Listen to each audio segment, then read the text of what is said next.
यत्किञ्चेदं वरुणाद्यव्ये जने अभिद्रोहं मनुष्याचरामसि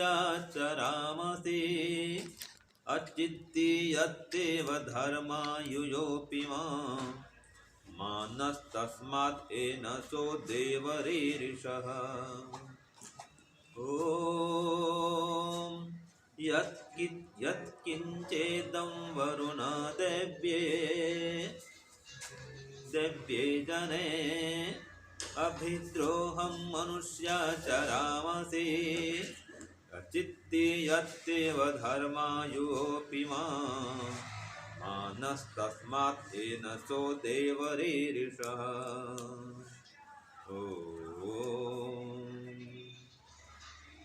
यह ऋग्वेद और अथर्ववेद में आया हुआ मंत्र है। इसमें हम कैसे पाप से बच सकते हैं इसके लिए ईश्वर से प्रार्थना की गई है। तो हम भी प्रार्थना करते हैं। चलिए इसके बाद में इसकी व्याख्या करेंगे। चलिए। हे ईश्वर, हे परमपिता, हम यह पठन पाठन आपको प्राप्त करने और कराने के लिए आपकी ओर बढ़ने और बढ़ाने के लिए आपके श्रेष्ठ पथ में चलने के लिए अधर्म अन्याय पाप कर्म से पृथक होने के लिए करने जा रहे हैं। हे प्रभु, इस कर्म को और इसके कर्म फल को आपको अर्पित करते हैं। ओम शांति शांति शांति शांति शांति। तो देखिए यहाँ तो स्पष्ट कहा है कि हे देव, लास्ट में कहा कि तस्मात् एनसो देवरीरिषः, ठीक है। और उसके पहले मां नस तस्मात् ये भी जोड़ दिया गया कि हमको, ठीक है, ये जो पाप कर्म होता है ना जी, एनसः माने पाप, तो उस पाप के कारण से हम दुखी होते हैं, दुख पाते हैं। तो जो पाप का मूल कारण है उसको ही एकदम नष्ट करो, और पाप को नष्ट करते हुए हमारा नाश मत करो।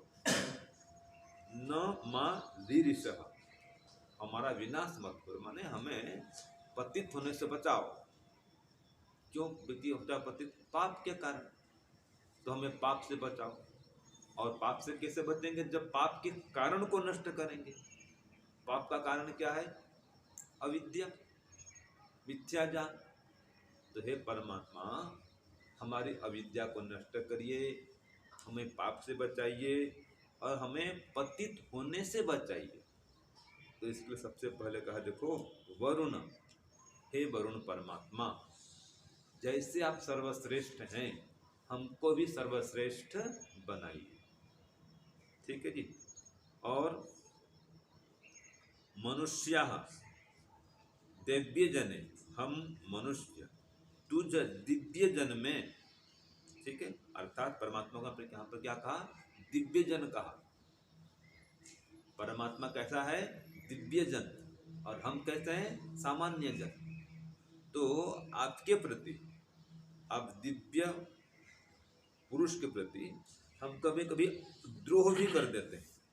तो इदम यत् किंच अभिद्रोहम चरामसि, हम जो कोई भी आपके प्रति द्रोह करते हैं, माने आपकी अवज्ञा करते हैं, आपकी आज्ञा के विपरीत चलते हैं, इसका अर्थ ये है। परमात्मा के प्रति द्रोह करना माने क्या है जी? उसकी आज्ञा का उल्लंघन करना। तो हम जो कोई भी इस प्रकार से त्रुटि करते हैं, भूल करते हैं और आपसे विपरीत आचरण करते हैं, चरामसी, उल्टा चलते हैं, द्रोह करते हुए चलते हैं, चरामसी आचरण करना।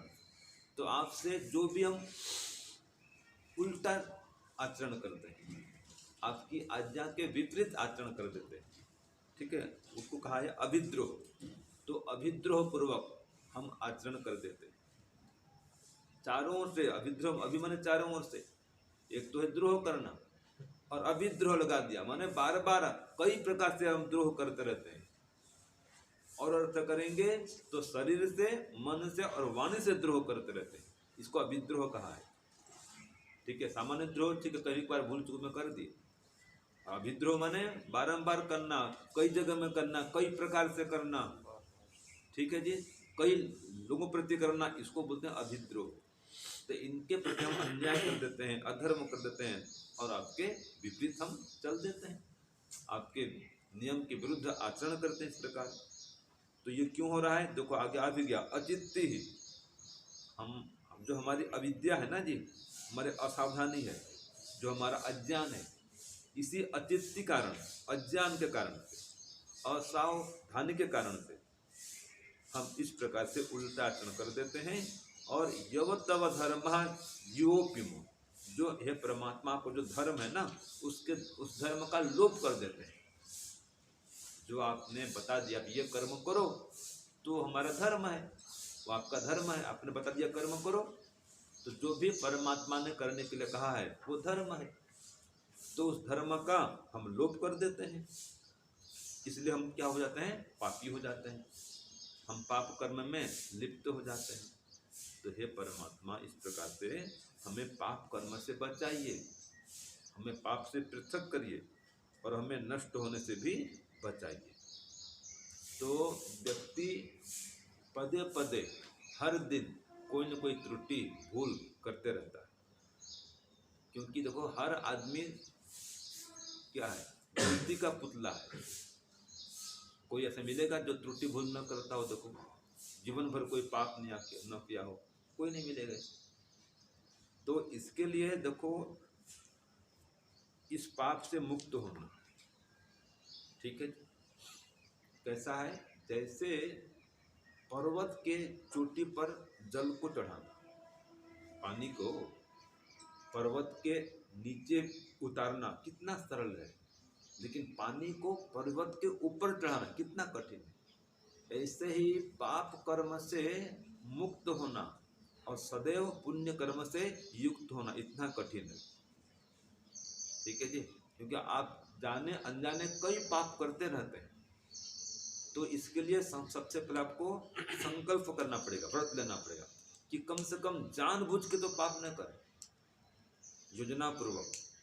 व्यक्ति देखो विद्वान होने के बाद भी बड़े बड़े राजनेता लोग, बड़े बड़े अभिनेता लोग और भी बड़े बड़े धनवान लोग, सृष्टि लोग और विद्वान लोग भी, जो भी शाब्दिक विद्वान बने, वे लोग भी मन में कुछ और भाव रखते हैं और बोलते कुछ और है। देखा होगा, ठीक है, बोलते तो हैं कुछ अपने स्वार्थ को सिद्ध करने के लिए, लेकिन ऐसा लगता है कि मैं परोपकार के लिए बोल रहा हूँ, परोपकार के लिए ये सब कह रहा हूँ, कर रहा हूँ, ठीक है जी। अथवा वास्तव में दूसरे की हानि चाहते हैं, दूसरे का पतन चाहते हैं और दिखाते नहीं नहीं हम तो आपकी वृद्धि के लिए काम कर रहे हैं। ऐसे भी लोग मिलते हैं ना भाई। तो ये सब पाप कर्म। तो इसीलिए आर्य विनय ग्रंथ में स्वामी जी लिखते हैं कि हे परमात्मा, हम जो कुछ भी जानबूझ के पाप करते हैं और जो कुछ बिना जाने पाप करते हैं, उन दोनों पाप से हमें मुक्त करें। तो व्यक्ति जानबूझ कर ही पाप करता है और अज्ञानता में तो पाप करता ही करता है। तो दोनों पापों से मुक्त होने के लिए संकल्पबद्ध होना चाहिए, ठीक है जी। और इसके लिए व्रत लेना चाहिए, संकल्प करना चाहिए, और फिर भी कोई व्रत तोड़ दे तो फिर प्रायश्चित करना चाहिए, तब जाके पाप से मुक्त हो सकते हैं। तो अधर्म से, अन्याय से, पाप से बचने के कुछ उपाय हैं, जैसे कि ईश्वर के दंड का हमेशा मन में भय बना के रखना, ईश्वर के दंड को स्मरण रखना कि अगर पाप करूंगा तो परमात्मा भयंकर दंड देगा, और दंड भी ऐसा देगा, छिपकली बना देगा, चूहा बना देगा, है कि नहीं, सांप बना देगा, बिच्छू बना देगा, कीड़ा मकोड़ा बना देगा। ये पर उसका दंड है, भयंकर दंड। और ये आपको लगता है, देखते हैं कीड़े मकोड़े ना जी, आपको देख के भय नहीं लगता है, कोई डर नहीं पैदा होता है, ठीक है। इसको ऐसा अनुभव करो, तब डरेंगे पाप से। इसमें आपको अपनापन नहीं दिखता है, ठीक है, ये दुखी हो रहे हैं, दंडित हो रहे हैं, बहुत कष्ट है, ऐसा आपको लगता नहीं है। ये कब लगेगा? उदाहरण के लिए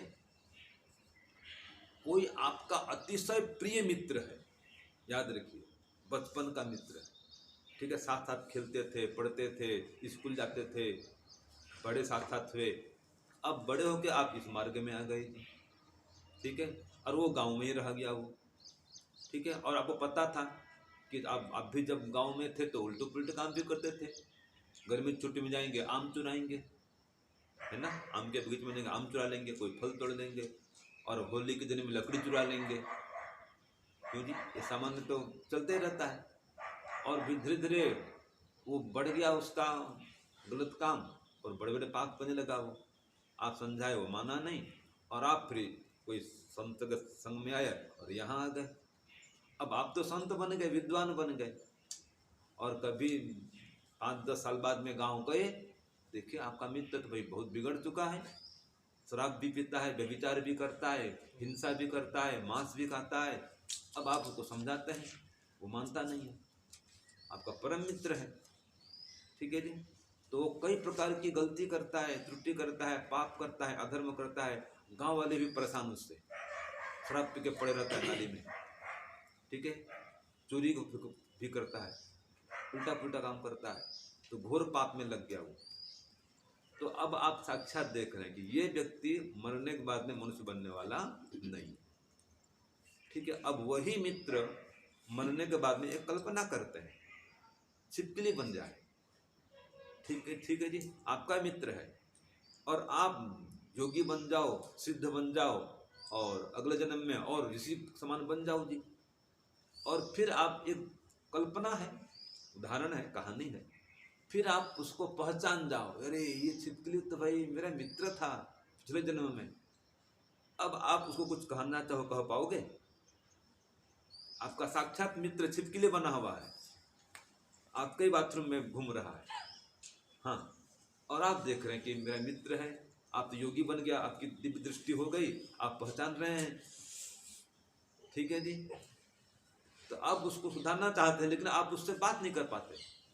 गाय बंधी हुई है, गौ माता, पता लग जाए, अरे ये तो पिछले जन्म का मेरा ताऊ था, चाचा था, ठीक है, पता लग गया आपको। अब कल्पना करके देखिए कितना कष्ट हो, जिस ताऊ से, चाचा से इतना प्रेम करते हैं, वो आपके घर में गाय बैल बन के पैदा हो, अब पता लग जाए आपको, तो सभी लोग तो बड़े प्रेम से हैं, बाकी चाचा लोग हैं अभी उनका ध्यान तो गया था, वो इस प्रकार हो गए। बताओ, ये कल्पना करके देखिए, आप बहुत प्रयास न करें, कुछ समझे, बोलें, बात करें, याद दिलाएं, कुछ हो ही नहीं रहा है। तो ये भयंकर पाप का ये दंड है, ऐसा जन्म मिलता है, ठीक है जी।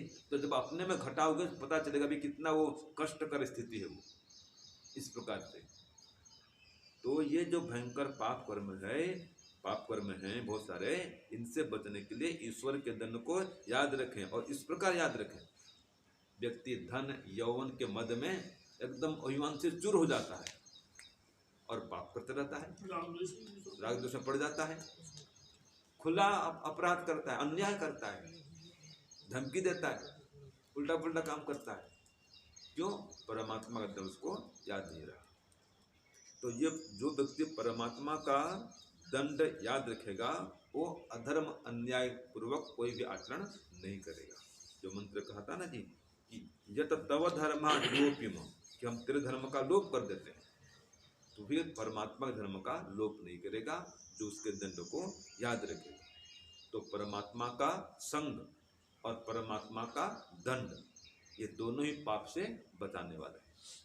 तो परमात्मा का स्मरण करते रहें, उसके संग में रहें, और इसके लिए व्रत करें, संकल्प करें, उसके अनुरूप फिर आचरण करें, तो अधर्म से, अन्याय से, पाप से मुक्त हो सकते हैं, और जीवन को सुखमय श्रेष्ठ बना सकते हैं। ओम शांति। ओम शम सत्तो साधन।